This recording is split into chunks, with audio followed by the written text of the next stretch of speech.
What an amazing performance from Ciryl Gane. He completely dominated and outclassed Sergey Spivak. The overall consensus going into this fight was that Ciryl was going to dominate the striking, as Spivak's striking is not too good, whereas Sergey Spivak was going to dominate the wrestling and grappling exchanges, as we saw how easily Francis Ngannou was able to take down and control Ciryl Gane on the ground, despite having 2 bad knees and not being known as a wrestler. As well, in his last fight, Jon Jones easily controlled and finished him on the ground. However, that wasn't the case at all, as Ciryl was able to defend and avoid all 3 takedown attempts using a variety of different techniques, like when he sprawled to defend the second takedown. He also used his footwork and athleticism to avoid the other takedowns, which is how I thought he would at least survive in the Jon Jones fight. However, that did not happen. We saw how that went, getting finished in like under 2 minutes. However, in this fight, he showed a ton of improvement in defending the takedowns, as he defended all 3 pretty easily, allowing him to keep the fight on the feet and absolutely destroy Sergey Spivak, as Spivak does not have very good striking, as shown in this fight and some of his previous fights. Looking at the first takedown, this really showed just how athletic Ciryl Gane is. Spivak shoots a naked takedown with no setup at all, which is something he did throughout the entirety of the fight. It showed a lack of wrestling and an inability to hide his takedowns behind anything. He didn't try and set up his takedowns with feints or strikes. He just dove on the legs and hoped for the best, which made it very easy for Gane to see and defend or avoid the takedowns. Here, Spivak shoots. Gane sees it, and using his right hand, he pushes away on Sergey's head, creating separation while pushing his hips back. This makes it much harder, and because of how long Ciryl Gane is, pretty much impossible for Sergey to get his hands around the legs of Gane and complete the takedown. Gane then jumps away with his hands still on Sergey, which creates so much separation between the two and shows just how insanely athletic Ciryl Gane is, despite being like 6'4", 250 pounds. Guys that size should not be able to move as well as he can and as fast as he can. The third takedown further displayed this and was very similar to the first, where Sergey once again shoots naked with no setup. Ciryl is able to get his hands on Spivak's shoulder while also cutting off away from the takedown, which greatly decreases the drive and makes it much easier to defend. Gane then pushes his hips back with his hand still on Sergey's shoulder and once again hops back and circles out of range, and you can see just how much the movement and the footwork of Ciryl Gane really disrupted the timing and the balance of Sergey. Look at his left foot completely off the canvas and just how far forward his head is. He's got no balance, no footing under him, and if Ciryl was able to identify this sooner, he easily could have countered him with some devastating shot. That could have even ended the fight right there, only a minute into the fight. Now, the second takedown is much more interesting than the first two, as Gane actually showed some technique in defending the takedown instead of just pure athleticism and footwork in avoiding the takedown. He defended it instead of avoiding it. In this takedown, Sergey once again just blindly shoots in for the legs. However, this time he gets pretty deep on this double leg. Ciryl did not see it like he saw the other two. He still is able to lean down, allowing him to get both of his elbows on the shoulders of Sergey, which allows him to frame and keep Sergey's head away from his hips. Head position is so important in wrestling and grappling, and controlling the position of his head while also not allowing him to clasp his hands together or get deep on his legs allowed Ciryl to hop back like he did on the other 2 takedowns and avoid the double leg. Sergey then transitions to a single leg and backs Ciryl up against the fence, and Gane does this weird thing where he almost jumps away, which allows him to free his back leg as it was pinned up against the fence. With Sergey still holding on to the single leg, Gane is able to push his head away into the fence. Again, head position is crucial, which allows him to reverse the position where Sergey's back is now against the fence and his back is to the center of the octagon. However, because Sergey is still holding on to that single leg, Gane is not able to break and separate back to the center of the cage. So instead, he tries to push away on the head of Spivak while trying to pull his leg out, very similar to how O'Malley defended one of Aljamain Sterling's takedown attempts. Sergey still holds on to the double leg. However, at this point, he's not going to complete it. He has no drive, no footing under him. His feet are crossed, and his left foot isn't even on the ground. He has no drive in this position. Ciryl then sprawls, putting all of his his weight on the upper body of Sergey Spivak, which breaks the grip Spivak had on the single leg and allows Ciryl to almost transition and take Spivak's back. However, Ciryl smartly stands up and disengages, but not before landing a massive knee to the body. His body work throughout the entirety of the fight was amazing, and that's one of his biggest weapons. He's such a well-rounded striker who mixes it up so well. He throws to the head,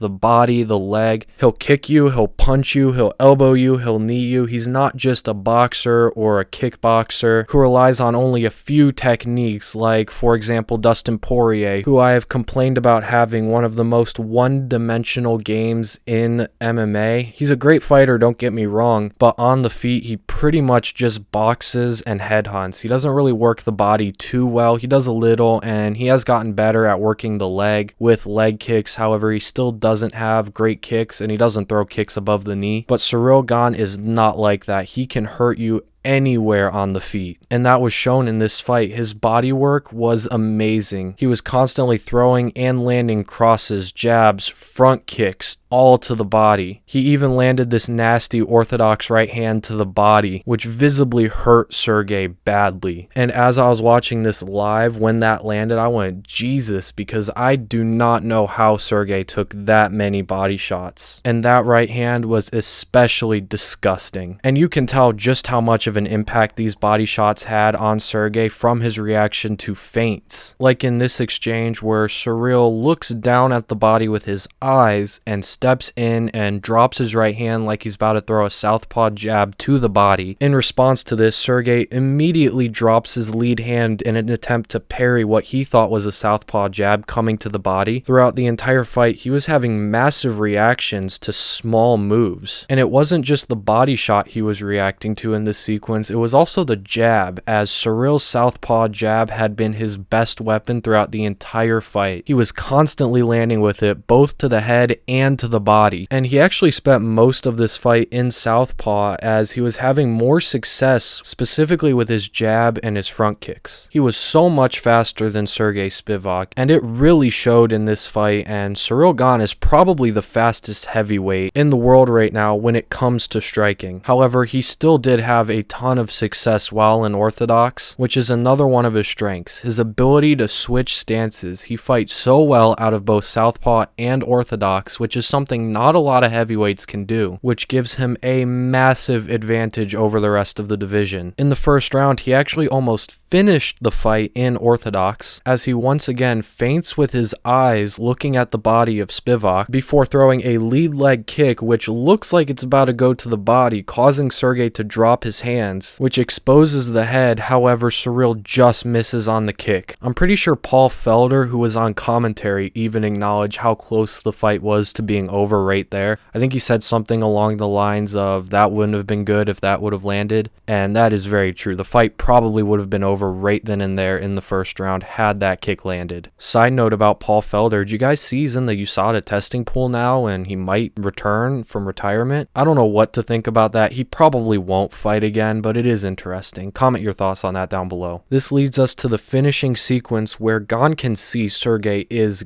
gassed, likely because of all the body shots he had taken. So what does Ciryl do the second he sees Spivak starting to gas out? He goes right back to attacking the body, showing an extremely high level of fight IQ, as most guys in that position would just start headhunting and unloading looking for the finish. However, Ciryl stayed technical, he stayed calm, and he stayed composed. From there, Sergey covers up with a high guard, which he had been doing throughout the entirety of the fight. However, if Ciryl Gane has shown anything throughout his career, it's that you can't cover up against him, as he is so accurate and he will find openings on you, which he did again and again and again. This is how he was able to find a finish on Tai Tuivasa. This is how he was able to find a finish on Derek Lewis, and in this fight he was able to find multiple openings while Spivak had his high guard up and covered up. At the end of the fight, Gane unloaded against Sergey Spivak, but unlike, for example, Alex Pereira in his second fight against Izzy, or fourth fight depending on how you look at it, he still stayed aware and technical, which allowed him to avoid counter shots. I saw on Twitter, or I guess X now, side note, what is with Elon's obsession with the letter X? He named his kid whatever the hell that is, but it has an X in it. He's got SpaceX, which has an X in it. He's got the Tesla Model X, and now he renamed Twitter X. I think his wife may need to watch out because he might end up marrying the letter X with how much he loves it.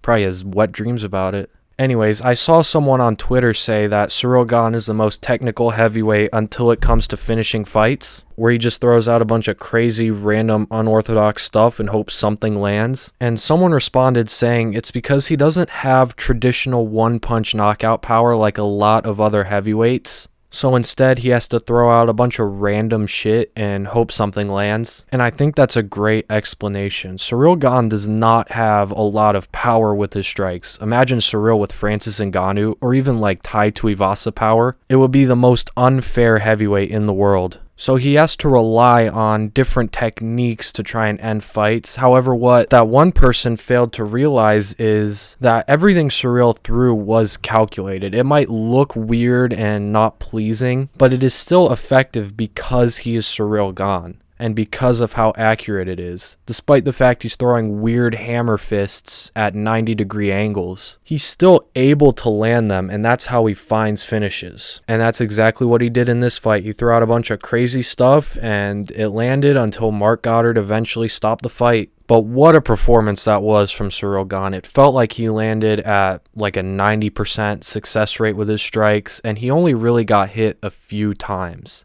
He got tagged a couple times, but the only time he really got hit clean, it was with a left hook he was moving into, and that is it. He got hit clean once throughout the entire fight, which shows just how dominant he was in the striking, which we knew he would be, but what we didn't know was how he would handle the wrestling, and that question was somewhat answered, as although Spivak isn't the best wrestler as seen in this fight, Gane showed a ton of improvement in his takedown defense from his last two fights, which, let's be honest, his takedown defense looked terrible in his last two fights. And that raises the question coming out of this fight.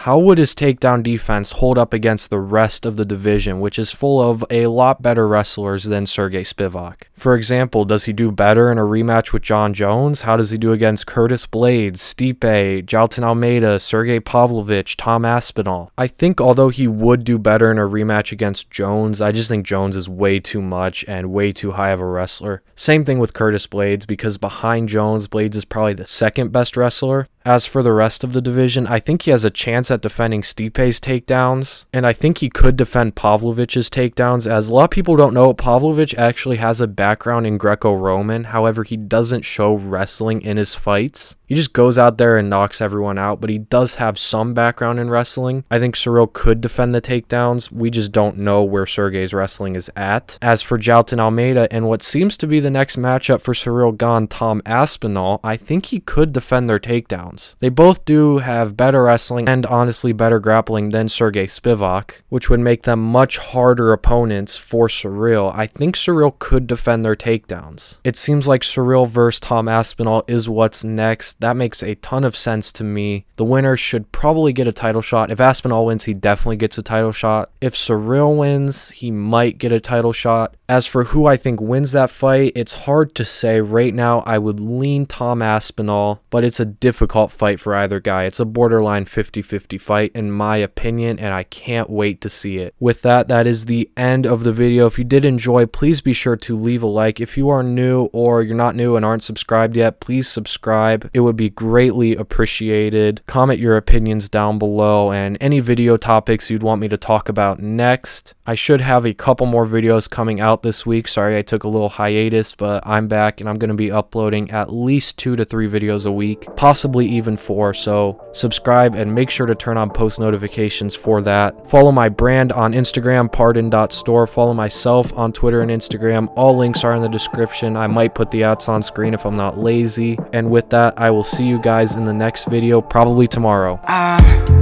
Stuck in a bad dream, Hollywood rich girl stuck in my backseat, and she wanna get at me, but the day's too short, can't let her distract me. Ain't you tired of wondering, and I get tired even doing my laundry, and I'm happy you found me, but the ones you ain't around, I don't want 'em